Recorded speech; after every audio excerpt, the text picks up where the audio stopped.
ምን ይመስላል ይሄ ዮኒ ስታየው? አይታችሁት የማታውቁትን ነገር ነው ዛሬ ማሳያችሁ። ምንድን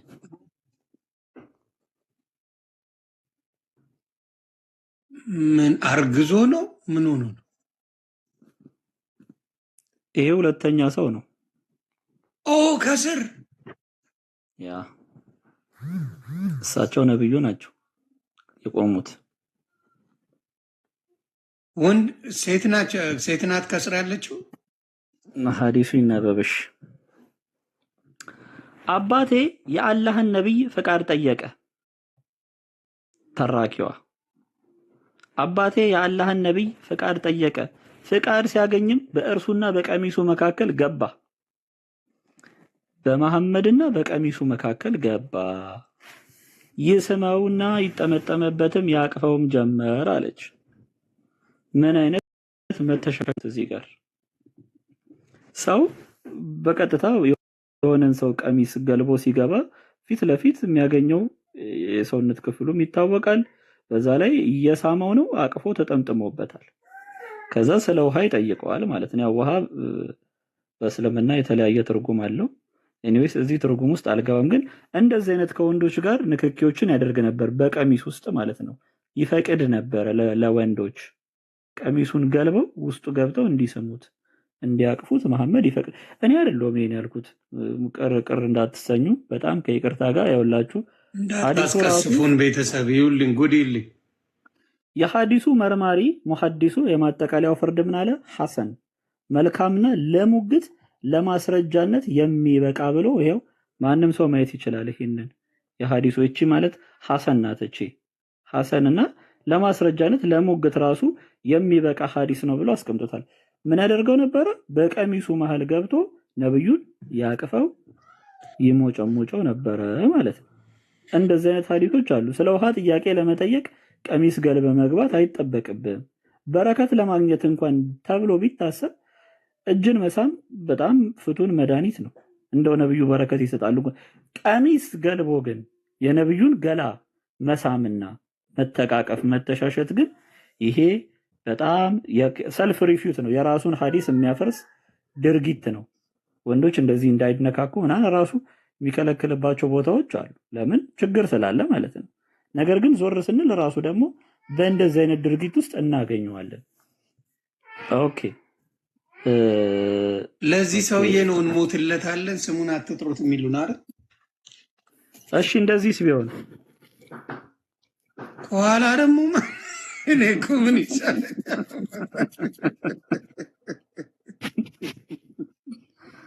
እንደዚህስ ቢሆን እየለጠለጠው ነው ከኋላ። እንደዚህስ ቢሆን እንጠይቃለን። ሐዲሱ ምን ይላል? ዛሬማ ጉድ ጉድ ጉድ ጉድ ፈልቷል። ሐዲሱ ለጥላጭም ተለጥላጭም ሆኖ አረፈው። ወይ ጉድ! እሺ ኪታብ አልመጅሙዕ አልከቢር አጠበራኒ ይባላል። ይህ ሰውዬ ታላቅ የእስልምና መሐዲስ ነው። መጽሐፉ ራሱ የታላቅ ዲክሽነሪ መጽሐፍ ነው አጠበራኒ የሚባለው። ይኸውላችሁ አባቴ ነብዩን በእርሱና በቀሚሱ መካከል እንዲገባ ፈቃድ ጠየቀው፣ ፈቀደለት። ስለዚህም ከኋላው ከበስተጀርባው ሆኖ በእርሱና በቀሚሱ መካከል ገባ። ከዚያም መተቃቀፍ መለጠፍ ጀመረ። ደረቱንም በነብዩ ሰለም ጀርባ ላይ ያሻሸ ነበር አለች። የእስልምና ሐዲስ ነው። የብሩክ አልጻፈው። የራሳቸው አጠበራኒ ማን እንደሆነ ለእኔ ለሙስሊሞች አልነግራቸውም ማለት ነው። ያው ቮሊዩም 24 ገጽ 206 ላይ ይገኛል። በዚህኛውም 20994 ላይ የሚገኝ የራሳቸው ሐዲስ ነው ማለት ነው። ኦኬ እንቀጥል። ይሄንን ደግሞ ተመልከቱት። አንድ ሰው ቆሞ ሰዎችን ያስቅ ነበረ። ይኸውላችሁ ያስቃል፣ ሰዎችን ቀልድ እየቀለደ ያስቃል። ከዛ በኋላ ዘ ፕሮፌት ፖክድ ሂም አንደር ዘ ሪብስ ኦፍ ስቲክ አለ። ነብዩ ትንኮሳ ደረሱበት፣ በእንጨት ወጋ ሸንቆጥ አረጉት ይሄንን ሰው ማለት ነው። ከዛስ ሂ ሴድ ሌት ሚ ቴክ ሪታሌሽን አለ። እንዴ በቀሌ ልውሰድ አለ ሰውየው። ከዛስ ነብዩ ቴክ ሪታሌሽን በቀልህን ውሰድ አሉት። ተበቀል አሉት። አንተም ወጋ አድርገኝ ነው። ከዛ ምን አለ ሰውየው? ሂ ሴድ ዩ አር ዌሪንግ ኤ ሸርት በት አይ አም ኖት አለ። አንተ ቀሚስ ለብሰሃል፣ እኔ ግን አልለበስኩም። ስለዚህ ቀሚስህን አውልቅልኝ ነው። ሶ ዘ ፕሮፌት ዴን ሸርት ማለት ታፕ ነው ራይት? ኖ አረበኛው ቀሚስ ነው የሚለው። ያው እነሱ ሸርት ብለው ተርጉመውት ቀሚስ ነው፣ እነሱ ሸርት ብለው ስለሚተረጉሙ ነው። ቀሚሱን ሽርጥ እንደማለት ነው። ሸርጥ ሽርጥ ነው። ሊትራሊ ቀሚስ ነው የሚለው አረበኛ። ኦኬ ኦኬ። ያ ስለዚህ ነብዩ ያንን አነሳለት ቀሚሱን ማለት ነው። ቀሚሱን ገለበለት ማለት ነው። እስከ የት ድረስ? እስከ ጎኑ፣ እስከ የጎድን አጥንቱ ያለበት ቦታ ድረስ። ከዛ ሰውየው ያቀፈውና ቢጋን ቱ ኪስ ሂስ ሳይድ አለ ማለት ነው። ሰው መሐመድን አቅፎት የሰመው ጀመረ ብሎ እንግዲህ ከወንዶች ጋር እንደዚህ አይነትም ንክኪ፣ እንደዚህ አይነትም መተሻሸት፣ እንደዚህ አይነትም መሳሳም ይከሰት ነበረ ማለት ነው። ይሄ የማን መጽሐፍ ነው? የሙስሊሞች መጽሐፍ። እኔ እንደውም ትንሽ ጨዋ ለመሆን ሞክሬ ነው። ያው ቁምጣ ምናምን አልብሻለሁ። ለብሶ አላለበሰም አላውቅም። እሺ ይሄስ ምን ሊሆን ይችላል?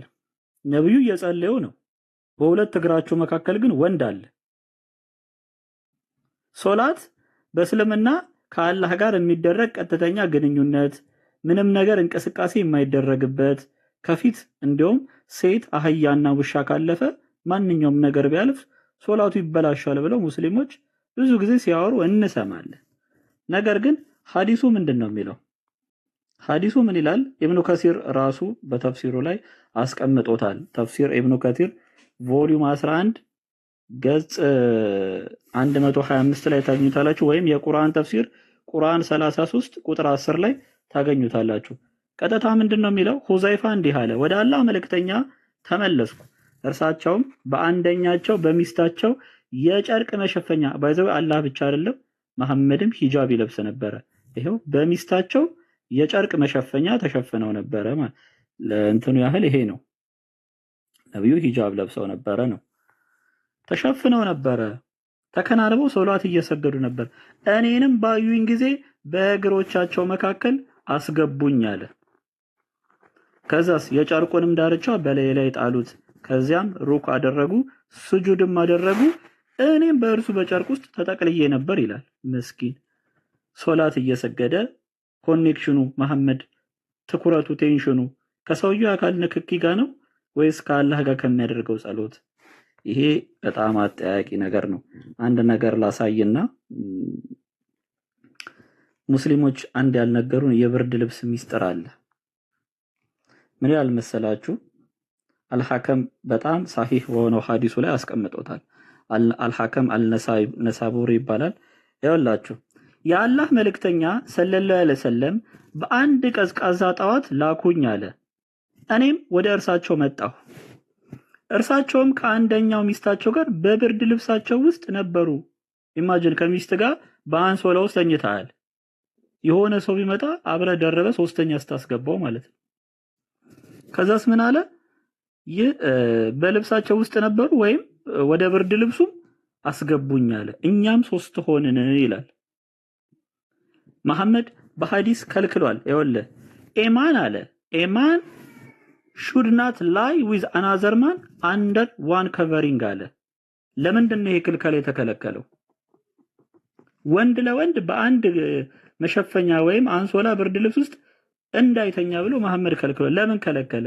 ችግር ከሌለበት፣ ችግር ስላለበት ነው። ይሄንን ግን ራሱ መሐመድ ምን አድርጎታል? ይሲ አስገብቶ ሰውየውን አስተኝቶታል ሚስቱ ባለችበት። ይሄ ደብሮናል እንደዚህ አይደለም ካላችሁ እንደዚህ መሆን ይችላል። ባይዘው ሰውየው ቤትም ቦታ መሆን ይችላል። ዋናው ግን ምንድነው? በአንድ መሸፈኛ ከሚስቱ ጋር አስገብቶ አስተኝቶታል ነው መሐመድ። እንደዚህ የራሱን የእስልምና ህጎችን የሚጥሱ ድርጊቶችን መሐመድ እለት ያደርግ ነበረ። ይሄ ድርጊት ዛሬ ለምሳሌ ቁርአኑ ራሱ ምን ይላል መሰላችሁ? ለእናንተ ለአላህና የመጨረሻው ቀን የሚከጅል ለሆነ ሰው ቆይ የራሴን ትርጉም ላንብብ። ለእናንተ ለአላህና የመጨረሻውን ቀን ለሚከጅል ወይም ለሚፈልግ አላህንም በብዛት ለሚያወሳ ሰው በአላህ መልእክተኛ ውስጥ መልካም አርአያ ምሳሌ በእርግጥ አላችሁ አለ። መሐመድ የመልካም አርአያ ምሳሌ እስከ መጨረሻው ዘመን ያለ የመልካም አርአያ ምሳሌ ከሆነ ዛሬ ሚስቶቻችሁ ጋር ተኝታችሁ ወንድ ቢመጣ ጎትታችሁ ወደ አልጋ ውስጥ ታስገባላችሁ ሆይ ትጠየቃላችሁ ሙስሊሞች። አለበለዚያ ቁርአኑ ፌክ ይሆናል። መሐመድ በፍጹም ለማንኛውም ሰው የሞራል አርአያ ምሳሌ ሞዴል ሆኖ ሊቀርብ አይችልም። ወንድ በሁለት እግሮቹ መሃል እያስገባ ቀሚሱን ገልቦ ገላውን እያሳመ በቀሚስ ውስጥ ከፊት ከጀርባ እያስገባ ሰው እያሳመ ሚስቱን ባልጋ እየተጋራ ይሄ በፍጹም የሰው ልጅ አርአያና ሞዴል ሊሆን አይችልም የሚል ሐሳብ እናቀርባለን። አላህ ላይ ትንሽ እንሂድ ወይስ እንዴ? ሂድበት እንጂ በስሱ ኮፒ ሊንክ ታፕ እያደረጋችሁ እንግዲህ በሁለቱም ነው እኔ እንዳየሁት። ቀደምም ስትናገሩ እንደነበረው ከነ ማስረጃው ወንድ ለወንድ ከተኛ እንዲሁም ደግሞ ከእንስሳት ጋር ከተኛ እንስሳት ካወጡ ሴት ልጅን ከብልቷ ውጪ ማንኛውም ነገር ላይ ቢያደርጉ ምንም አይነት ችግር የለው እንደሌለው የእናንተ አዲስ ነው የሚናገረው፣ የእናንተ ትምህርት ነው የሚናገረው። ይህን ሁላ ጉድ ይዛችሁ ጉድ ተሸክማችሁ በአረብኛ ስለሆነ ብቻ የምትከተሉ ሰዎች አሁን በደንብ እየተገለጸ ነው። አንብቡ፣ ጠይቁ። ከዚህ ውስጥ እኛ የሚያስጠይቀን ነገር ካለ መታችሁ መጠየቅ ትችላላችሁ። ይሄ ነገር ይለቅና ሰላማችሁ ይብዛ። ቀጥሉ። እንግዲህ ሰዓት እያየን እየሄድን ነው። እንግዲህ መዝሙረ ያሬድ የሰዓቱን ነገር ፊክስ አድርግልኝ እስቲ። የተወሰነውን በአላህ ባልከው ጉዳይ እንሄድና የመጨረሻ ማጠቃለያ ትዘግቡናላችሁ።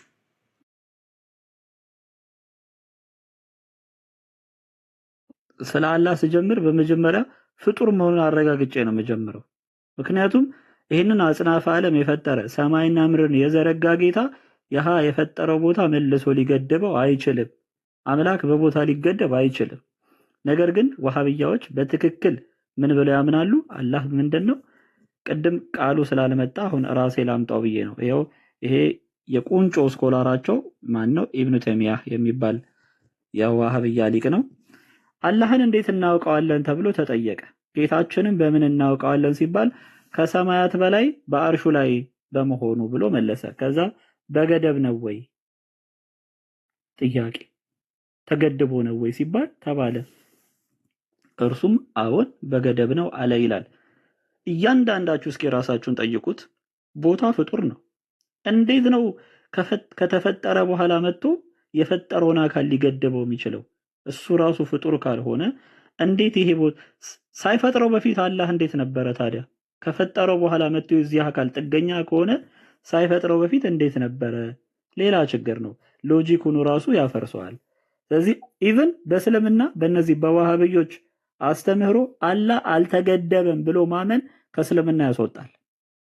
አላህ ገደብ የለውም ብሎ የሞገተ ሰው ቁርአንን የካደ ያስተባበለ፣ ያው ቁርአንን አስተባብሏል፣ ምንም አይደለም የሌለ ነገር ነው ብሎ ሞግቷል። ምክንያቱም አላህ በብዙ የቁርአን ቦታዎች ላይ ወሰንን ገልጿልና የቦታውን ወሰን ገልጿልና ብሎ ራሱ አላህ የተገደበ እንደሆነ ሙስሊሞች በዚህ ያረጋግጧል። ስለዚህ የተገደበ አካል ደግሞ ይንቀሳቀሳል፣ ከኤ ወደ ቢ ይሄዳል ማለት ነው።